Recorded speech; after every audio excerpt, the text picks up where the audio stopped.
3 రోజులు అవుతుందా? 2 రోజులు అంతే. పవన్ కళ్యాణ్కి సంబంధించి నానా యాగే చేస్తాం. పవన్ కళ్యాణ్ తెలంగాణకి వ్యతిరేకం అంటూ, పవన్ కళ్యాణ్ తెలంగాణ అడుగు పెట్టనీయమంటూ, తెలంగాణలో పవన్ కళ్యాణ్ తలపెట్టబోతున్న సభని ఆపుతూ ఇలా చెప్తూ పోతే పవన్ కళ్యాణ్ని చూపించినంత దారుణంగా గణేష్ గోల్డ్ తాకట్టులో ఉన్న బంగారాన్ని విడిపించి కొనబడును. సంప్రదించండి 9966511144. తెలంగాణ ఉద్యమం మొదలైనప్పటి నుంచి ఇప్పటివరకు నాకు తెలిసి ఏ మనిషిని చూపించలే. కానీ ఏ రోజు కూడా పవన్ కళ్యాణ్ తెలంగాణకి వ్యతిరేకంగా మాట్లాడలా, తెలంగాణ సమాజాన్ని ఒక్క మాట కూడా తప్పుగా అనలా. అటువంటి పవన్ కళ్యాణ్ ఎన్నేసి మాట్లాడినారు. ఎప్పుడైతే మోదీ వచ్చి పవన్ కళ్యాణ్ని పరామర్శించాడో, చంద్రబాబు నాయుడిని కలిసి ఉన్నాడో, మొత్తం నేషనల్ ఇంటర్నేషనల్ మీడియా మొత్తం ఫోకస్ పెట్టింది. ఎందుకు ఏంటి అని ఇక అర్థమైపోయింది ఇక్కడ ఉన్నటువంటి వాళ్ళకి. రానున్న రోజులలో టీడీపీ, బీజేపీ, జనసేన కలిసి పోటీ చేస్తాయి. ఇక ఇక్కడ వచ్చేసి ఆబ్వియస్లీ డెవలప్మెంట్ అన్నప్పుడు ఏపీ డెవలప్మెంట్ చూస్తారు, కేంద్రంలో మోడీ ఉన్నాడని చెప్పి చూస్తారు. ఇక వీళ్ళకే వేద్దాం, ఓట్లు వేస్తారు, మన పని అయిపోయింది. సో ఏం చేద్దాం, మరలా విభజన చిచ్చు పెడదాం, మరలా ఆంధ్రోడు అంటే తెలంగాణ వ్యతిరేకం చెప్పి చూపిద్దాం, ఆంధ్రోడికి ఇక్కడే పని చెప్పేసి అనిపిద్దాం స్టార్ట్ చేశారు. బట్ ఇలా స్టార్ట్ చేసింది ఎవరికి మేలు జరిగిద్దండి? ఇది కనుక పైకి ఇంకా వెళ్తే బీఆర్ఎస్కి మేలు జరిగింది.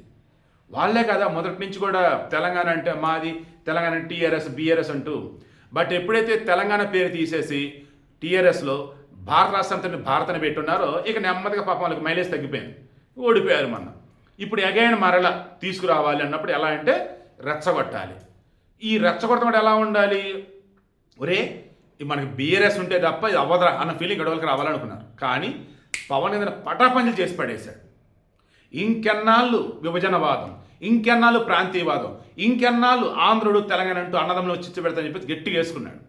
అయితే ఈ బీఆర్ఎస్ పడిన ట్రాప్లో కాంగ్రెస్ పడింది. అసలు పొన్నం ప్రభాకర్ కానీ, ఆ జడ్చర్ల ఎమ్మెల్యే అనుదీప్ రెడ్డ ఎవరో ఉంటారు ఒక అతను కానీ, అని అద్దంక దేగర్ కానీ అందరైన మాటలు అనేసారు పవన్ కళ్యాణ్ని. అద్దంక దేగర్ వెల్ ఎడ్యుకేటెడ్ పర్సన్, ఆయన ఐ లవ్ పాకిస్తాన్ అంటాడు. అదేంటో శత్రు దేశం అంటే శత్రువు మీకు నాకు కాదంటాడు. ఎవరైతే టెర్రరిస్టులు ఉన్నారో ఎస్ యుద్ధం చేద్దాం, వాళ్ళని చంపేద్దాం, కానీ పాకిస్తాన్ వాళ్ళు మనుషులే కదా, ఒకప్పుడు మనతో పాటు ఉన్న వాళ్ళే కదా, వాళ్ళని ప్రేమిస్తా అంటాడు. మరి పవన్ కళ్యాణ్ మనోడు కదా, పవన్ కళ్యాణ్ ఇక్కడ ట్యాక్స్ కొడుతున్నాడు కదా, పవన్ కళ్యాణ్ ఇల్లు ఆస్తులు ఇన్ని ఇక్కడే ఉన్నాయి కదా, ఏపీకి డిప్యూటీ సీఎంగా ఉన్నాడు. అయితే తెలంగాణలోకి ఎంటర్ అవ్వద్దా? అయిపోయింది. అక్కడ కాంగ్రెస్ వాళ్ళు పవన్ కళ్యాణ్ అనరణ మాటలు. ఆయన పొన్నం ప్రభాకర్ ఈరోజు ఇందాక ప్రెస్ మీట్లో ఏదో చూసా, సోమాజిగూడ ప్రెస్ క్లబ్లో ఎవరో పొన్నం ప్రభాకర్ తమ్ముడు కొడుకో ఎవరికో సిద్దిపేట దగ్గర వేరే వాళ్ళకి సంబంధించిన భూమి, వాళ్ళు బీసీలేనట, కోట్లకు సంబంధించిన భూమి అది. ఈ పొన్నం ప్రభాకర్ మనుషులు దాన్ని ఆక్యుపై చేసి ఇక భూ హక్కుదారులు ఎవరైతే మనం వెళ్ళగొట్టేశారంట.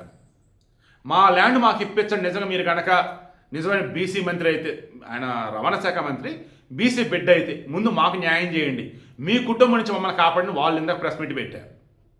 ఈ పొన్నం ప్రభాకర్ వచ్చేసి అసలు అనరాన మాట్లాడాడు పవన్ కళ్యాణ్. అయితే కొండగట్టు అంజన్నకండి టీడీ నుంచి నిధులు తీసుకొచ్చింది పవన్ కళ్యాణ్ కాదా? ఇక్కడ ఎవరికి ఏదన్నా ఆపద ఉంది అన్న, సీఎం రిలీఫ్ ఫండ్కి డబ్బులు ఇవ్వాలన్నా ఫస్ట్ ఉండేది పవన్ కళ్యాణ్ కాదా? పవన్ కళ్యాణ్ ఆస్తులు మొత్తం ఇక్కడే కదా ఉంది. చివరికి మొన్న కొండ చెరువు ఏది అది, అక్కడ వచ్చేసి ఫుల్ ట్యాంక్ లెవెల్ కావచ్చు, బఫర్ జోన్ కావచ్చు, ఏక్ ఫసల్ అంటారు, అంటే ఒకసారి పంట వేసుకోవచ్చు. ఆ భూమిలో వచ్చేసి అమ్ముకుంటా కొనుక్కుంటా చేసుకోవచ్చు. బట్ అందులో శాస్త్ర కట్టాలు కట్టకూడదు.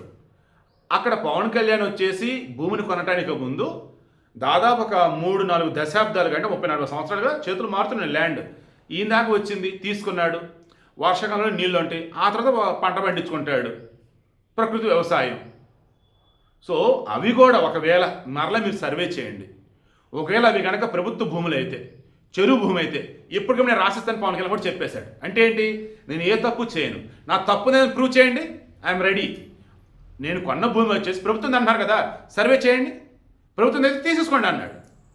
ఇంకా పవన్ కళ్యాణ్ వచ్చేసి ఎక్కడ ఇక్కడ తప్పుగా తనని తను ఎవరైనా చూపిస్తూ ఉంటే అవునరా నేను తప్పు చేశాను రా అన్నట్టుగా అన్నాడా, లేకపోతే తప్పుని చూపించండి రా అన్నాడా?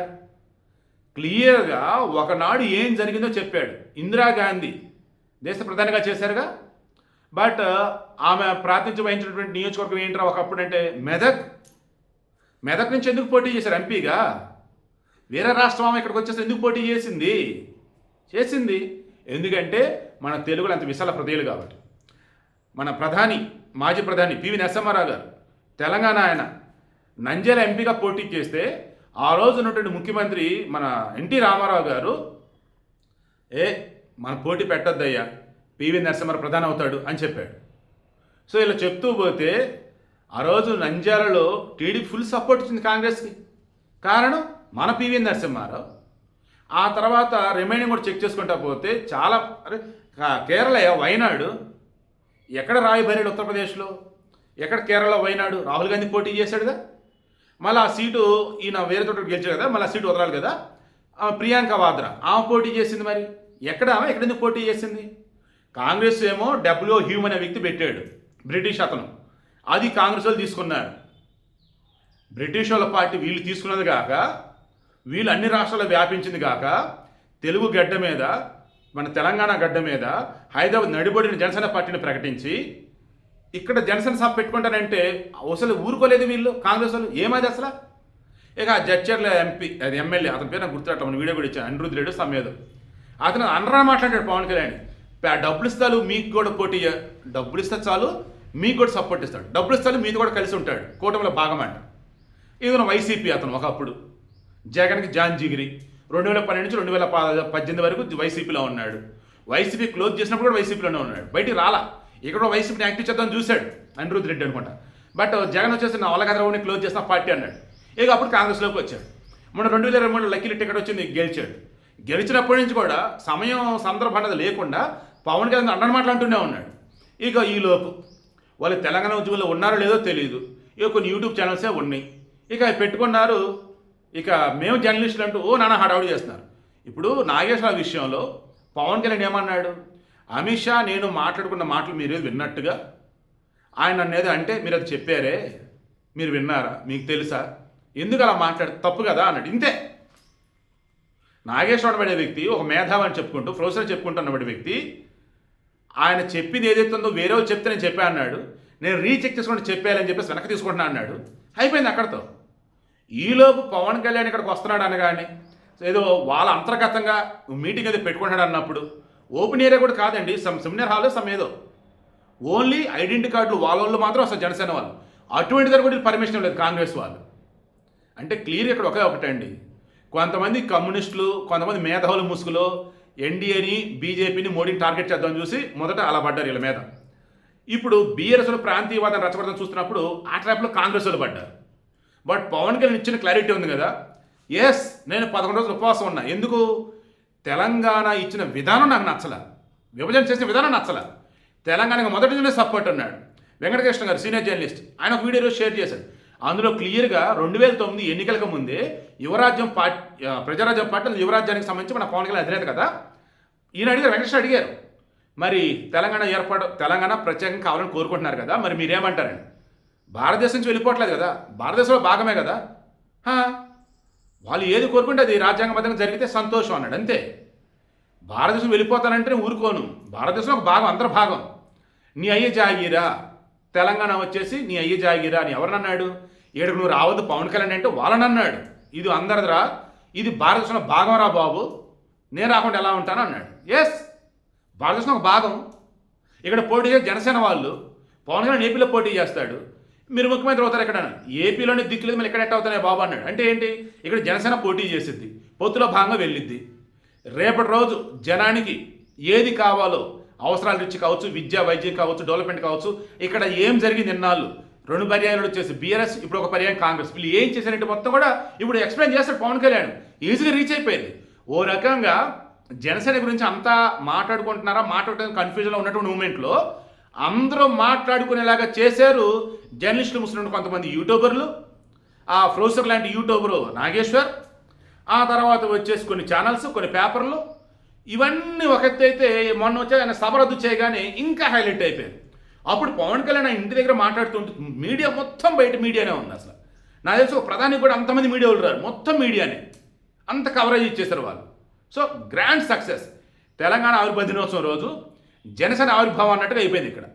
దాంతో తెలంగాణ ఒక్కసారిగా జనసేనకి కొత్త ఊపిరిలు ఇచ్చినట్టయింది, జనసేనకి జవసత్వాలు అందినట్టయింది.